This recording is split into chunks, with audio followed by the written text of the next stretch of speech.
Satu hal yang pasti di dalam hidup setiap orang percaya adalah firman Allah itu selalu menjadi berita kesukaan bagi kita. Firman Tuhan itu selalu memberikan kekuatan bagi setiap orang percaya. Luar biasa dampak dari sebuah berita atau sebuah perkataan yang disampaikan itu dampaknya sangat dahsyat. Oleh sebab itu kita sebagai anak-anak Tuhan, sebagai orang percaya, mari kita menjaga diri kita di dalam berita-berita yang sedang ada di sekitar kita. Kita buka Alkitab kita, 1 Raja-Raja pasal yang ke-19. Saya akan baca ayat yang kedua. Firman Allah berkata begini, maka Isabel menyuruh seorang suruhan mengatakan kepada Elia, beginilah kiranya para Allah menghukum aku, bahkan lebih lagi daripada itu, jika besok kira-kira pada waktu ini aku tidak membuat nyawamu sama seperti nyawa salah seorang dari mereka. Ayat yang ketiga, maka takutlah ia lalu bangkit dan pergi menyelamatkan nyawanya, dan setelah sampai ke Beersheba yang termasuk wilayah Yehuda, ia meninggalkan bujangnya di sana. Saudara yang kekasih di dalam Tuhan, dari kisah ini kita bisa melihat betapa dampak dari sebuah kabar berita yang disampaikan itu mempengaruhi seorang yang begitu diurapi oleh Allah. Kita tahu bersama bahwa Elia adalah pribadi yang menang terhadap 450 Nabi Baal.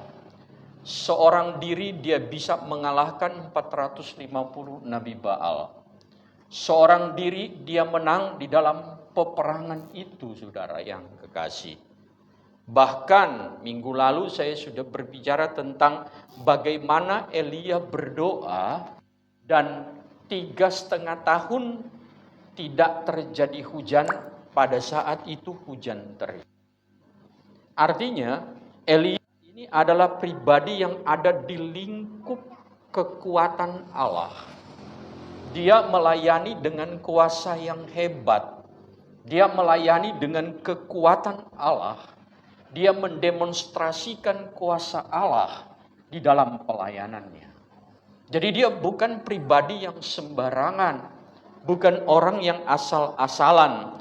Tetapi di dalam ayat-ayat ini kita bisa melihat bahwa dampak dari sebuah pemberitaan, dampak dari sebuah perkataan yang disampaikan kepada Elia dari seorang yang disuruh oleh Isabel.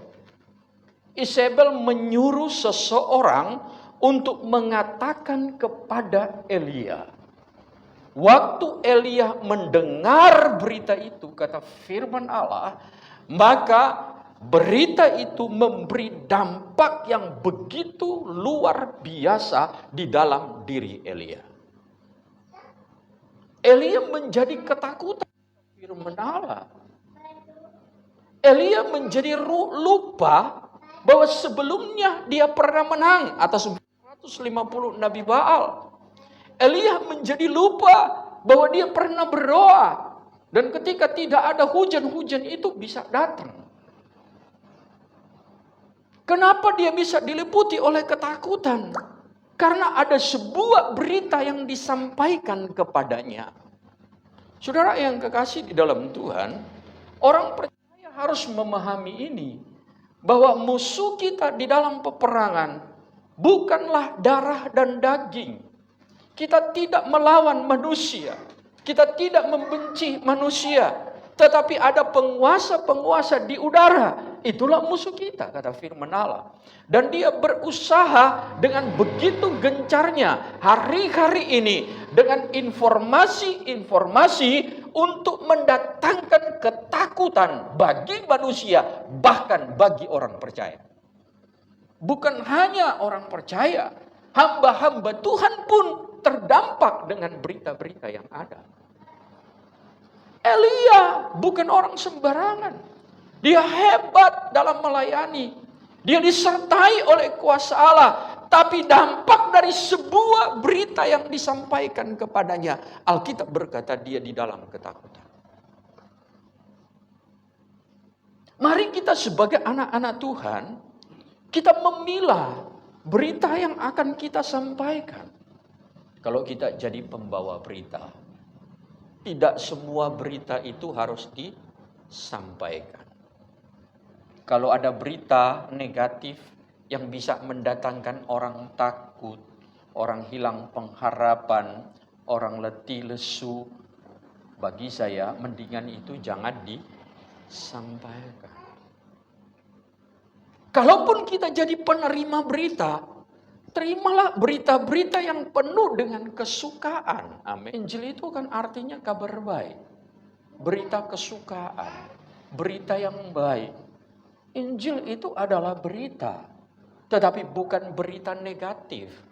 Hari-hari ini kan kita lagi dibombardir dengan berita-berita negatif. Begitu banyak berita negatif yang disampaikan. Supaya saya dan saudara sama seperti Elia. Ada di dalam ketakutan. Takut untuk beribadah. Takut untuk melayani. Takut untuk berbicara kebenaran. Takut untuk ini, takut untuk ini. Nanti begini. Saudara yang kekasih. Padahal itu belum terjadi. Elia kan begitu, saudara.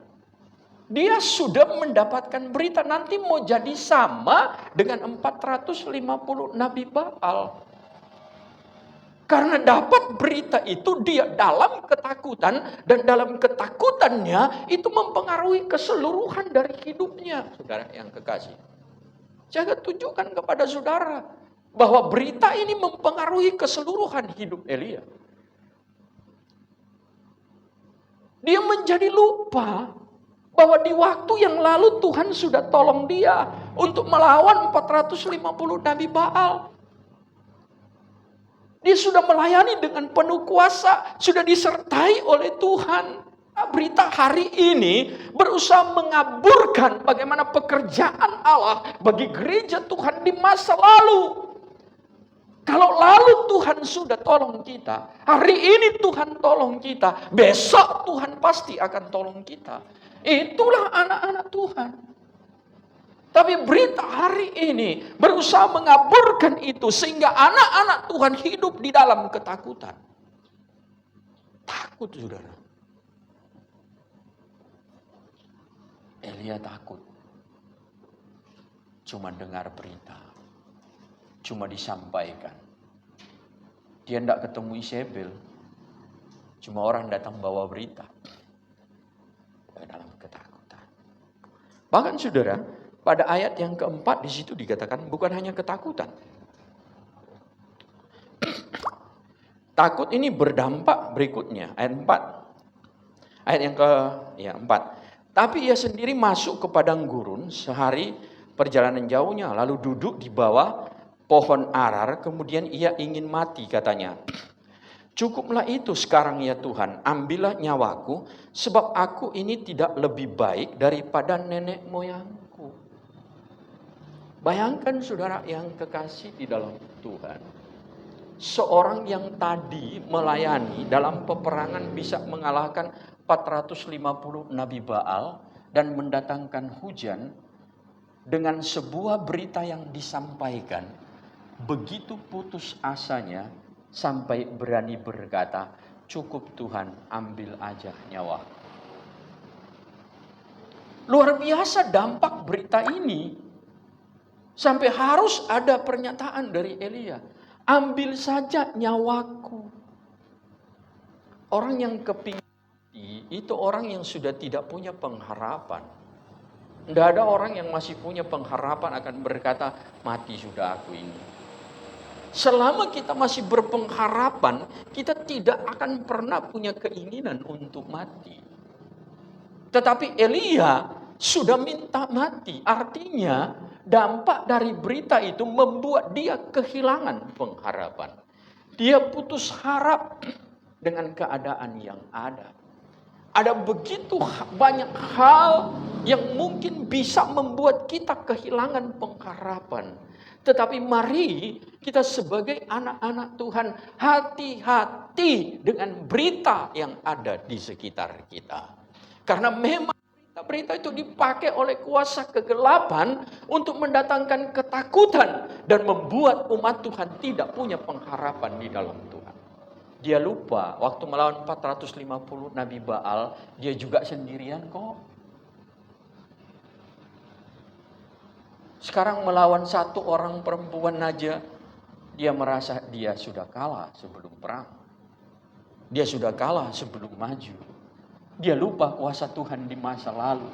Berita itu mengaburkan kuasa Tuhan di masa lalu. Hari-hari ini kan banyak berita berseliweran di sekitar kita.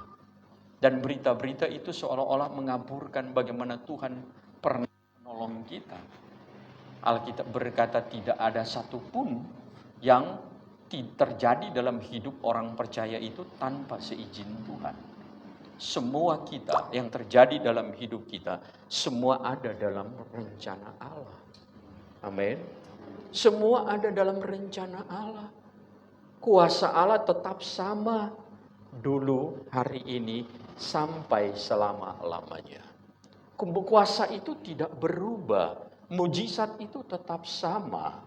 Oleh sebab itu mari sebagai anak Tuhan, mari sebagai orang percaya, kita jangan sampai kehilangan pengharapan karena berita-berita yang ada di sekitar kita. Maju terus di dalam Tuhan. Percaya bahwa kalau dulu Tuhan tolong, hari ini Tuhan akan tolong, besok pun Tuhan akan tolong. Hidup orang percaya harus begitu. Kita konsisten dalam pertolongan Tuhan. Kita konsisten dalam kuasa Allah. Kita tetap bersama maju di dalam Dia. Yang berikut saudara, dampak dari berita itu pada ayat yang kelima. Sesudah itu ia berbaring dan tidur di bawah pohon arar itu. Tetapi tiba-tiba seorang malaikat menyentuh dia serta berkata kepadanya, bangunlah, makanlah. Ketika ia melihat sekitarnya, maka pada sebelah kepala ada roti bakar dan sebuah kendi berisi air. Lalu ia makan dan minum, kemudian berbaring pula. Jadi pada saat itu, pertama dia takut. Yang kedua dia hilang harap, hilang pengharapan, merasa sendiri. Dan yang ketiga saudara, ketika kehilangan pengharapan, mempengaruhi seluruh aktivitas dirinya. Dia kehilangan semangatnya. Tidak ada lagi semangat untuk melayani. Ya, malaikat tahu persis atau Tuhan tahu persis bahwa Elia ada dalam kekecewaan besar dan sudah tidak mau lagi untuk beraktivitas melayani. Dia sudah terbaring dan dia tidur. Oleh sebab itu malaikat datang lalu kemudian membangunkan dia. Bangun. Ayo, makan. Jadi dia dibangunkan oleh malaikat Tuhan. Sekarang perjalananmu masih panjang. Pelayananmu masih banyak loh. Kamu masih punya tanggung jawab. Tapi Elia karena sudah dalam keadaan seperti itu, dia tidur, saudara. Kekristenan hari-hari kan begitu, hari-hari ini. Pertama, takut. Yang kedua, putus asa dengan keadaan yang ada. Dan yang ketiga, karena berputus asa dengan keadaan yang ada, yowes, enggak gereja-gerejaan. Yowes, enggak doa-doaan. Yowes, enggak usah ini, enggak usah ini. Akhirnya aku enggak mau melayani. Mbak. Itu yang sering kali terjadi dalam kehidupan kekristenan hari-hari. Elia menjadi pribadi yang pada saat itu merasa bahwa sudah tidak ada gunanya dia mau melayani. Sehingga dia tidur dan berbaring. Dan harus dibangunkan oleh malaikat Tuhan. Dibangun. Bangun. Dan yang luar biasanya saudara ya, Kalau saudara baca ayat yang ke-8 itu, maka bangunlah ia lalu makan dan minum, dan oleh kekuatan makanan itu ia berjalan 40 hari 40 malam lamanya sampai ke gunung Allah, yaitu gunung Horeb.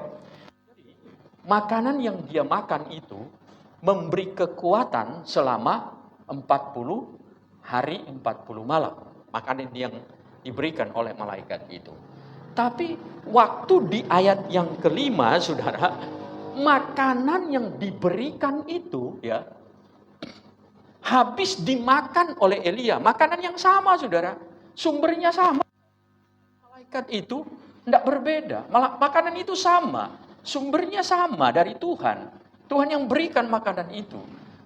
Tetapi makanan yang pertama dimakan oleh Elia, habis dia makan, kata firman Allah, dia tidur lagi. Tetapi yang kedua, makanan itu bereaksi 40 hari, dia bisa mendapatkan kekuatan. Makanan yang sama, tetapi yang satu tidak bereaksi apa-apa. Tetapi yang kedua memberi kekuatan selama 40 hari. Artinya apa? Orang di dalam kekecewaan itu butuh proses. Orang yang sudah lelah, letih, lesu dengan keadaan, kadang-kala firman Allah itu tidak dianggap. Bahkan kuasa firman itu tidak terjadi di dalam hidupnya. Padahal makanannya sama. Tapi ketika dia dibangunkan kembali, dan ketika dia menikmati makanan itu, maka firman Allah yang kedua, maka firman Allah berkata bahwa dia mampu memiliki kekuatan baru selama 40 hari. Jadi kadang-kala kalau orang ada di dalam kekecewaan berat, disampaikan firman pun, itu kadang-kala tidak ada artinya. Dia tidur lagi, saudara. Sudah kasih makan, tidur lagi. Tidak bangun. Bangun sebentar, makan, tidur lagi. Begitu yang terjadi pada Elia. Kalau orang ada di dalam kekecewaan.